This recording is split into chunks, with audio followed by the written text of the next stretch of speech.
guys, welcome to Telling the Told and Untold. My name is Tshego.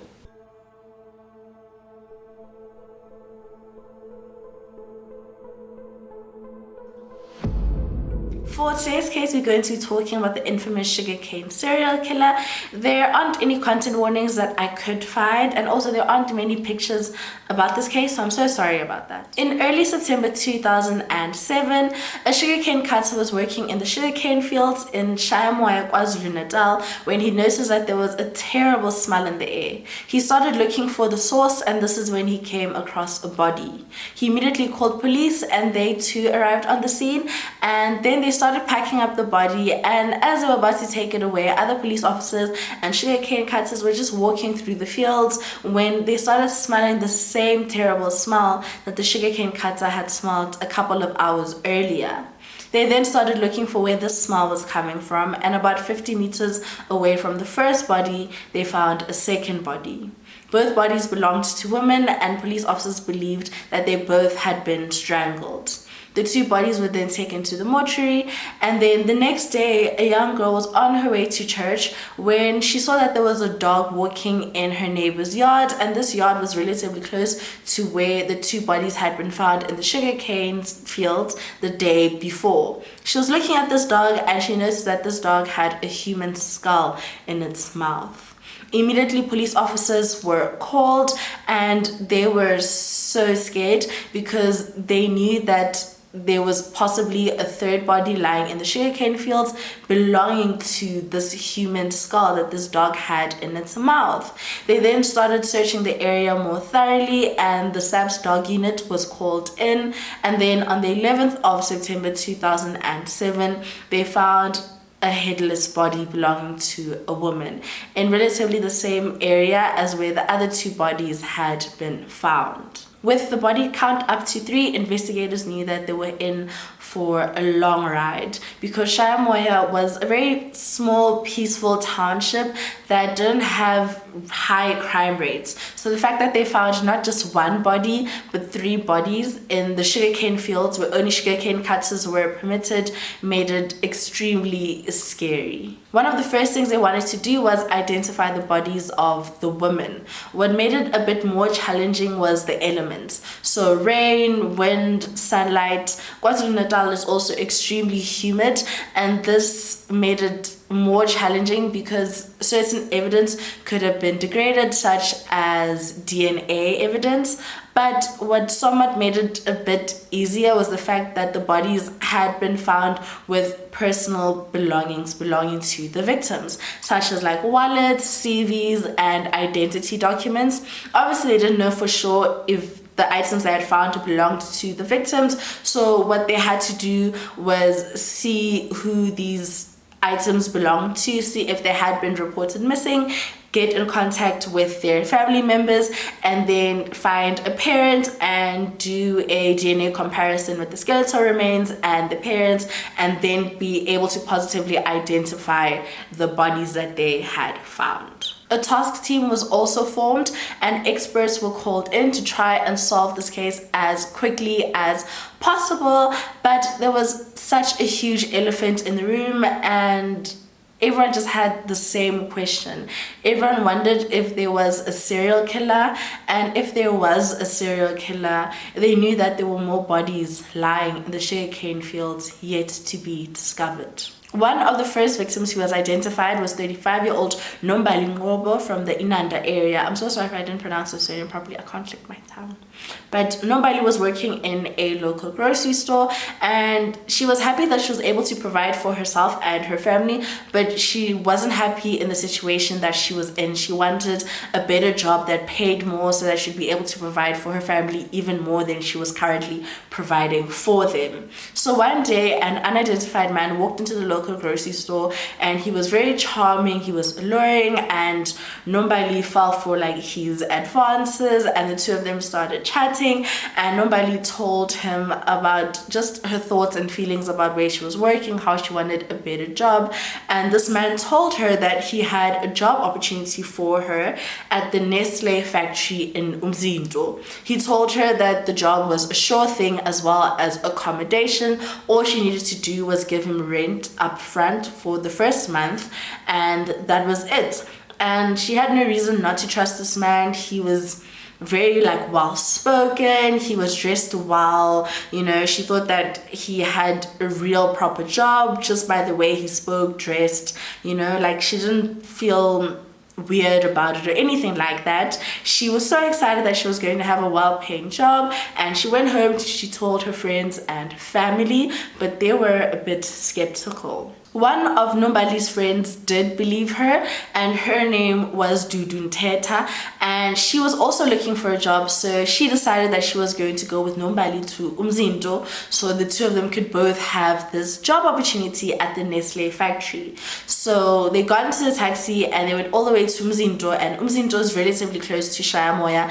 It's a less than 10-minute drive to get there. So once they got to the taxi rank, they met up with this man, and this man said that he was first going to take Nombali and then he was going to come back for Dudu. However, he never came back for Dudu, and that was the last time Nombali was seen. When Nombali's body was found the next month, they immediately called Dudu into the police station, and they just started asking her questions about the last time that she saw her friend. And she told police officers that the last time she saw Nombali was with this man who had a job opportunity for the both of them. And police officers immediately stuck a pin into this, and they thought that it was something interesting and something that they should remember. Dudu was able to give them a description of this man that she had seen, and with the description that she had given them, they were also able to draw an identikit. She also told police officers she also told them something important, and that was the fact that after this man had left with Nombali, his whole demeanor changed. At first, like when they were all speaking, he was very kind, very soft spoken, but as soon as he had Nombali and he spoke to Dudu over the phone, he seemed like a completely different person. He was extremely aggressive, and he was not the person that Dudu had spoken to earlier. Although police officers had their suspicions that the first 3 victims that they had found in the sugarcane fields had fallen victim to a serial killer, they didn't have any evidence to confirm their theory. When they started searching the sugarcane fields more thoroughly, they found 2 more bodies on the 12th and the 13th of September. So in total, they had found 5 bodies, and after they had found these 5 bodies, they were certain that all of them had fallen victim to the same serial killer. And this was because all of them had been found in sugarcane fields, all of them were a woman, all four of them had been strangled, and one of them had been decapitated, and all of them had been found with personal belongings like wallets, IDs, and CVs. A hotline was set up for the public, for anyone who had any information, and police officers heightened their search in sugarcane fields. And because they heightened their search, they then found a 6th and 7th body. What made it a bit more challenging for them to find bodies in the sugarcane fields was wind direction, believe it or not. So in the morning, they would search one part of the sugarcane fields, and then they wouldn't find anything, and then they would move on to another area, and then they would be called back to the first area that they searched because someone had found a body. And this was because the wind directions would blow in different directions. Like, let's say in the morning the wind was blowing north, and then in the evening it was blowing west. So when they would search that area in the morning, the wind would be blowing in one direction, so they couldn't smell the decomposition. And then later in the day, the wind direction would change and it would be blowing towards them, and then they would be able to smell this decomposition, and it would lead them to the body. Does that make sense? Yeah, so that's what kind of made it hard. One of the people reported missing was 25-year-old Nomanele Teno, who disappeared from the KwaMajola area, which is in the Eastern Cape. Unlike the other people who had been reported missing, her family didn't know about her meeting up with a man who had offered her a job. She had simply just disappeared. Then there was 21-year-old Nonjabulo Mbanza and her 27-year-old sister Philisiwe. So one day Nonjabulo went into town because she wanted to exchange some shoes, and while she was there she met a man, and she just basically just told this man that she was looking for a job, and this man told her that he had a job opportunity for her in Umzinto in the sugarcane mills. He told her that the job was a sure thing and there was also accommodation, and all she needed to do was give him the first month's rent up front.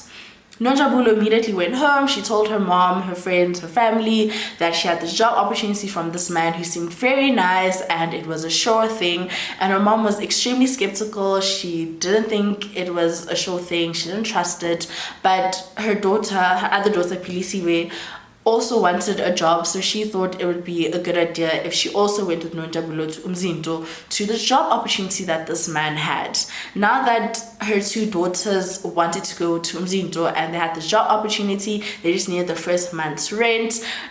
Their mother just decided that, like, you know, she had to support her daughter's dreams, you know, to get this job. So she went into her community saving plan and she managed to give them their first month's rent so that they could pay it up front. So on the day that they left, their mother was still uneasy about the whole thing. So she called one of her daughter-in-laws and just told her about how she felt and everything like that.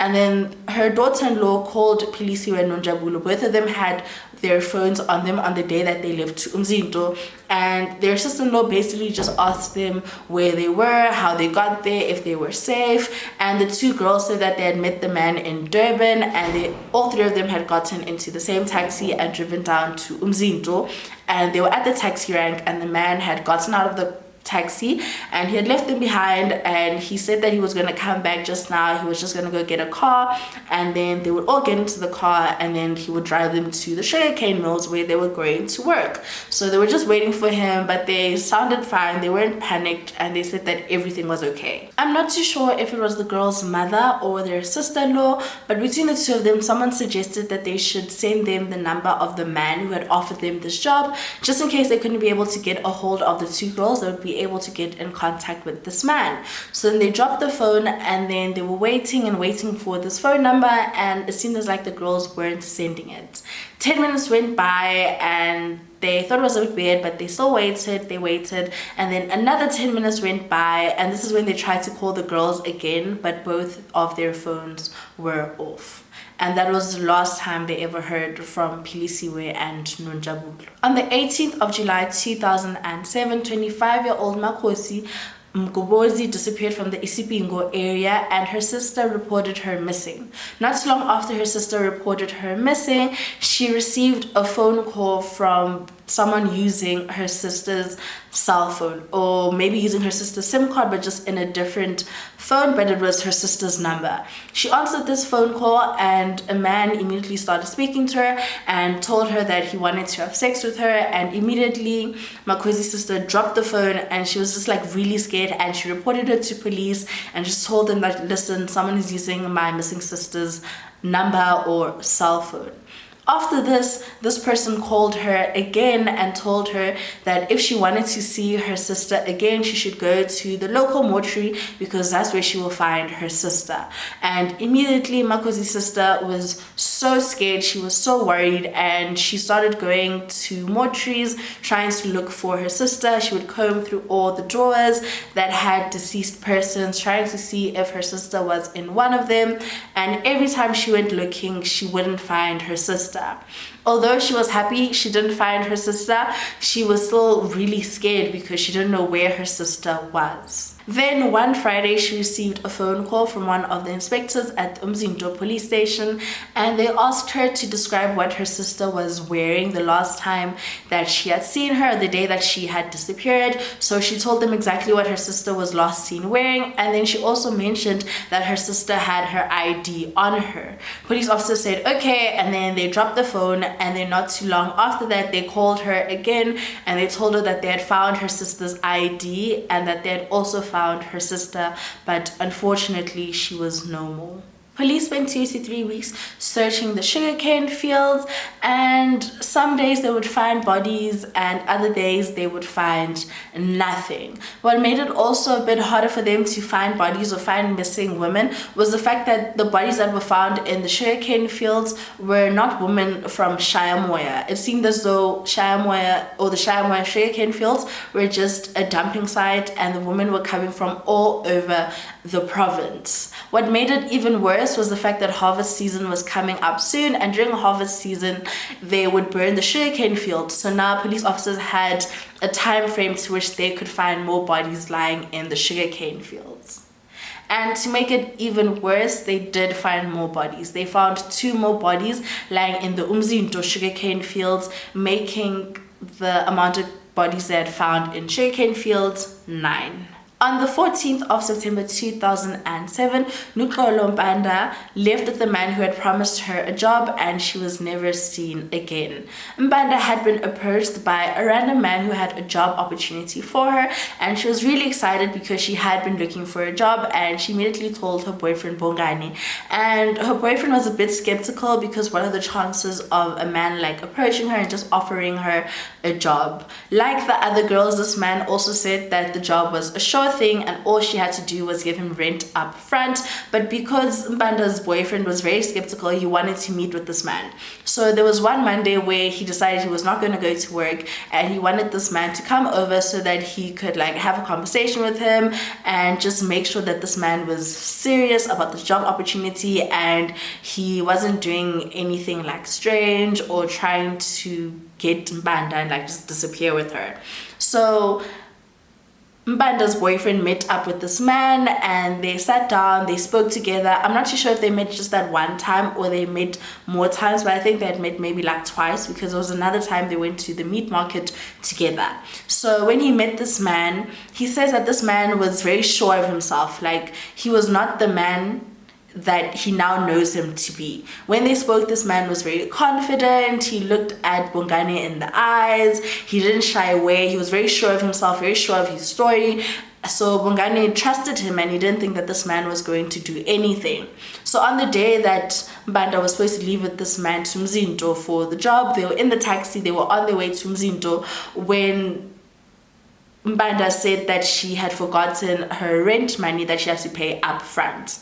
And because of this, she had to return home, and then her and Bongani gathered all the money that they could from like their friends and family so that she could have her rent money up front. And then she left with this man another day. They left early in the morning around 7, and then they got into the taxi and they left for Umzinto. And at around 12, before Bongani went for work, he tried calling his girlfriend just to make sure that they had gotten to Mzinto safely and things were going fine. But when he tried to call her, her phone was off and he never heard from her again. Because Bongani had spoken to this man, he was able to build on the sketch that police officers already had because of Nombali's friend Dudu Nteta. And in total, they had spoken to about 13 people who had also seen this strange man that woman had been living with, who had promised them jobs. And then the sketch artist came up with a brilliant idea, and because he had spoken to 13 people and he had 13 different sketches, and all of these 13 sketches seemed very like similar, but they still had like their differences, he decided to put all 13 sketches together to make one big sketch of this man. Then police finally got the break that they had been searching for. It turned out that the victims' cell phones had all been in use after the woman had been killed, and all of the phones had been in use in one particular area. And then they got information that one of the perpetrator's relatives had been using one of the victims' cell phones. They managed to trace the cell phone, but they didn't know exactly where the cell phone was being used, but they knew that it was being used on one of the farms in the area. So they started searching all the farms, and eventually they found the farm that this relative had been working on, and they spoke to her, asked her where she had gotten the cell phone from, and she told them that she got the cell phone from her brother-in-law. She said that her brother-in-law lived in Chatsworth, but she didn't know exactly where he lived in Chatsworth. Like, she knew the house that he lived in, but she didn't know how to get there. But she said that her sister-in-law or her sister, who is married to her brother-in-law, would know where the house is. So then they all jumped into the car and they drove to the sister's house, who lived in Port St. John's. So they drove all the way there, and once they got there, they couldn't drive all the way to the house, so they had to park the car. They all got out the car. They walked about 6 kilometers to the sister's house. They spoke to her, explained to her what was happening, and then she also walked back to the car with them, so another 6 kilometers back to the car. They jumped into the car and then they drove all the way to Chatsworth. And police officers were so excited, they were so giddy, because even though they had driven so many hours, walked for so long, they finally thought that they were going to find the sugarcane killer. Then on Monday, the 24th of September 2007, at around 4:45 in the morning, police officers finally arrived at this house in Chatsworth. They immediately surrounded the house, and then a couple of them went to the door. They knocked on it, and then someone opened, and immediately police officers stormed inside, and they were armed with their identity kit and phone evidence. They found 4 people in the house. They found 1 woman and 3 men, and they arrested all 4 of them. They noticed that one of the men looked exactly like the identity kit, and they knew that they had found their perpetrator. But they had a little problem. When they were searching the house, they did find a couple of items belonging to the victims, and because all 4 of these people were in the house, all 4 of them had to be arrested, not just the one that looked exactly like the identity kit. Not too long after the arrest of the 4 people who were found in the house, charges were dropped against 2 of the people because it was clear that they had nothing to do with the sugarcane killings. It also turned out that one of the guys that they had found in the house who had the charges dropped against him was actually a wanted man in the Eastern Cape for having murdered a couple of police officers. So that was like a blessing in disguise, kind of. With the arrest of the 2 suspects, police officers still had so much to do. They still had to do tons of background checks. They had to investigate even more. They then decided to extend their searches to KwaDukuza, Port St. John's in the Eastern Cape, as well as Chatsworth. It also came to light that earlier in the year, in February 2007, so a couple of months before they had found the other bodies in Shayamoya in the sugarcane fields, that 2 bodies were found in a tea plantation in KwaMajola in the Eastern Cape. At first, they weren't too sure if these 2 bodies might have something to do with the sugarcane killings, but after they investigated some more, they found evidence linking them to the sugarcane killings, and the body count went from 9 to 11. So remember earlier in the video I told you guys about 25-year-old Nomanele who disappeared from the KwaMajola area, but unlike the other victims, her family didn't know about her meeting with a random man who had offered her a job in Umzinto. So one of the 2 bodies found in the tea plantation in KwaMajola, police officers identified one of the bodies as belonging to Nomanele, and as you can imagine, her family were heartbroken, they were distraught, and in early February 2008, they had a funeral and they buried Nomanele. But then the unthinkable happened. In the end of February, Nomanele walked through the door and she was alive and well. Parents thought they were seeing a ghost, but Nomanele was fine. She had just been in Cape Town for the past couple of months and she just didn't tell her family. Don't do that, guys. Tell your family where you're going. Tell your friends. Tell someone. So they were so surprised, but they were so happy because it seemed like a second chance that they had with their daughter. They had with their friend, you know, a sister. But it was tragic news for the Bukota family because it then turned out that the body that the Teno family had buried actually belonged to a woman whose name was Thozamile. So you're probably wondering how they misidentified Thozazile's body as Nomanele. So what I read was just a couple of things. So the first thing was that a lot of the bodies had been found with wallets, IDs, and CVs. I'm not too sure if that means like Nomanele's CVs or personal belongings were found with one of the bodies found in the tea plantation, but they make it seem like that. So instead of them doing proper DNA testing to confirm. They just kind of looked at the documents that had been found around the bodies and just said like 1 + 1 = 2, so it must be Nomanele. And also she was reported missing and she was from KwaMajola. And also the 2 bodies that had been found in the tea plantation, they were investigated by a different police force, and also the bodies were identified by a completely different medical examiner, so that's why they misidentified the bodies.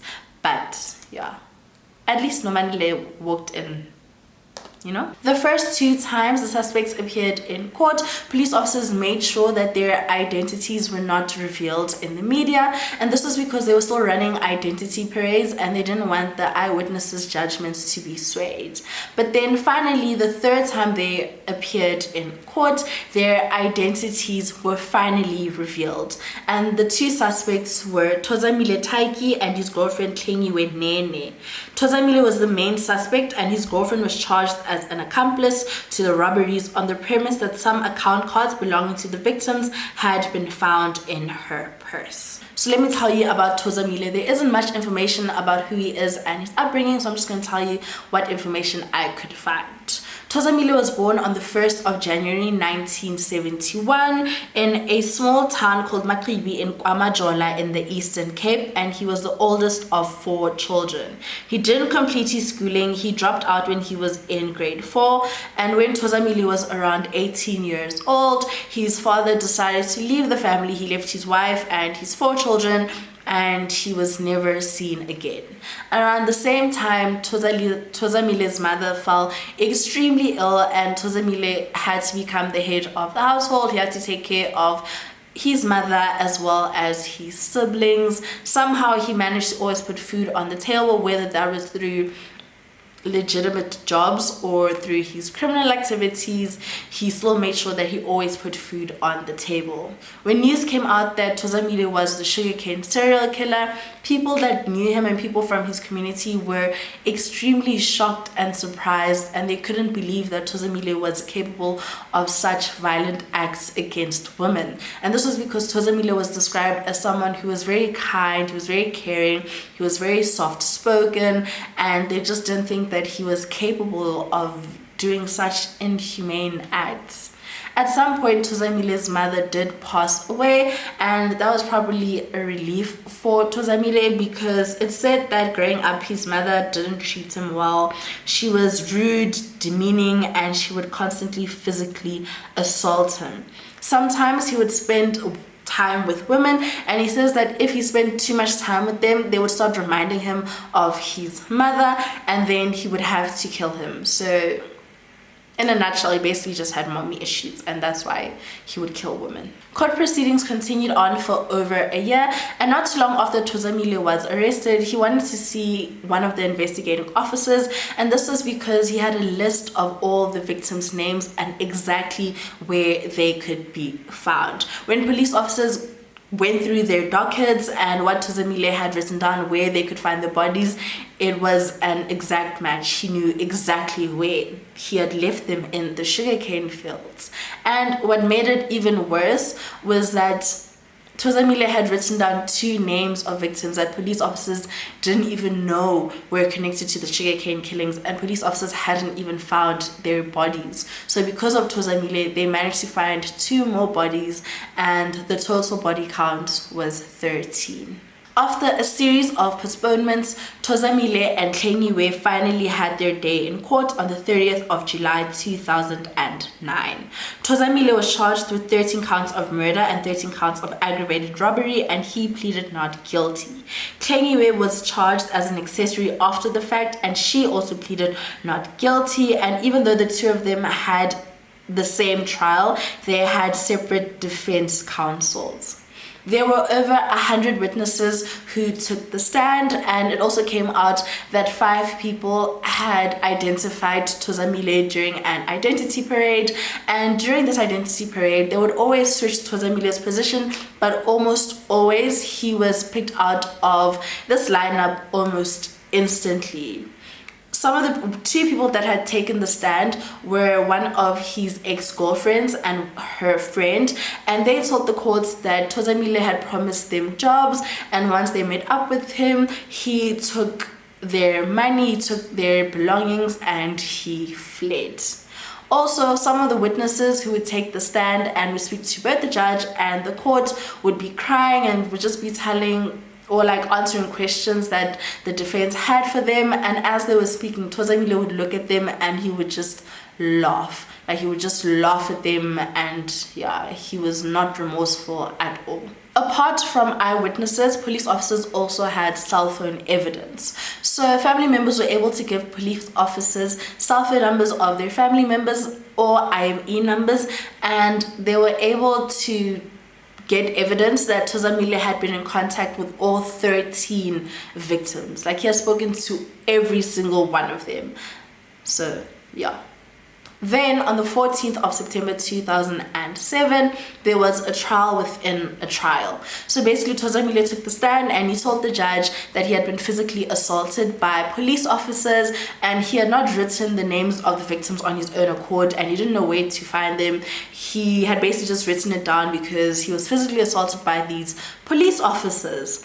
So that's why there was a trial within a trial, so they could see whether these charges should be dismissed and if there was any truth to what Thozamile was saying.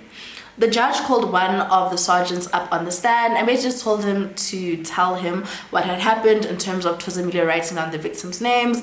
And the sergeant told the judge that Thozamile had randomly asked for a piece of paper and a pen, and that he had written down the names of the victims. He was told what would happen to him, and that anything he does could be used against him, and he said that that was fine. He said that, you know, he had a lot of sleepless nights and he just wanted to get a lot of things off his chest and just pay for his sins. So everything he had done was voluntarily, even the pointing out.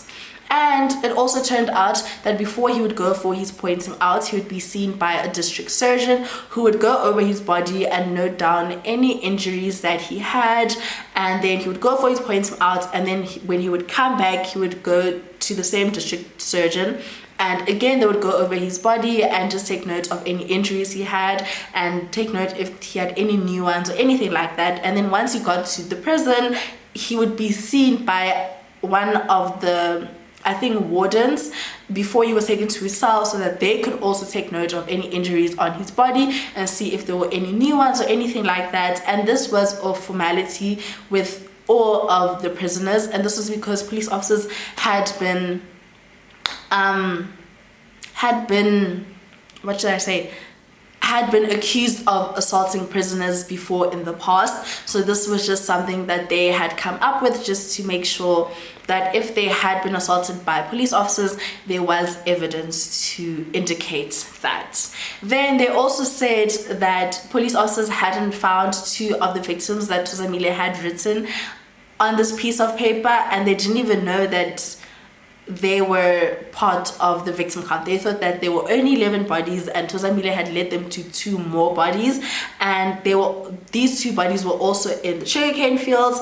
And they were basically just saying that if he had nothing to do with it and he was forced, how did you know that there were these 2 bodies lying in the sugarcane fields and exactly where to find them if he wasn't the one to have put them there? So after all of this evidence came to light, the judge dismissed this trial within a trial, and Thozamile's trial would continue. Thozamile could see that things weren't working in his favor, and in a last-ditch attempt to free himself or get out of prison, he tried to escape. So he took his bed sheets and he made a makeshift rope. He threw it out of the window and he tried to climb down it. And as he was climbing down this makeshift rope, it broke and he fell to the ground and he broke his leg. The trial was only postponed for about a week, and then it continued. Finally, on the 19th of January 2011, Thozamile Taki was found guilty of all the charges brought against him. He was sentenced to a total of 13 years for each murder and an additional 16 years for robbery. Nene was found not guilty on all 13 counts laid against her as an accessory after the fact to the aggravated robbery. After Klenyiwe was found not guilty, she did sue the state for wrongfully arresting her. I couldn't find any information about whether she won that case or not, but yeah, a lot of the police officers and people involved in the case do believe that she did know what was happening, because they say, how could she sleep in the same bed as someone who would come home with items belonging to his victims like underwear and cell phones and not ask any questions about where they come from.